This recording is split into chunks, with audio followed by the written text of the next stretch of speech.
Hi, Sean Haynes with the Ag Center. Your weekly update on commodity prices here in California. Dairy prices are still finalized at 1806 for April milk and averaging about 1822 out through August next year. Prices moved up last week a little bit. Butter volumes are kind of up, but export volumes are up even higher. So butter volumes up by 5.2% year over year, but exports sales of same butter up 6.9% over the same period of time. U.S. dollar and cost reduction in Europe are making our butter exports cheap, and so the market's reacting to that.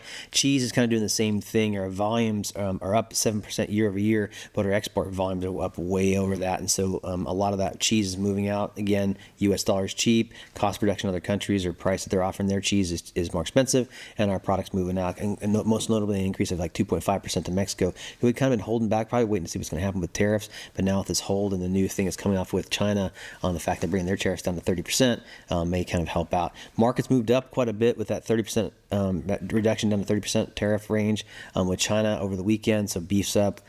Dairy is also pushed up quite as well much as well. We should see another price increase next week, but that kind of keeps dairymen in the black. Heifer prices still high, top of the market at $42.50 per head for first lactation heifers. Cull cows $137 to $152 per pound, still high. Beef on dairy cross calves $1,060 with Holstein bull calves at $600 a head.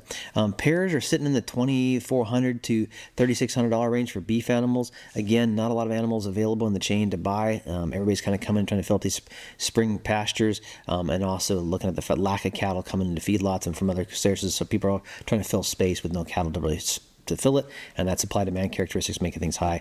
Almonds continue to move up. They're sitting still at that 274 to 283 on pollinators to 291 for non-parals, and some of these forward sales, we're looking at 25 market already.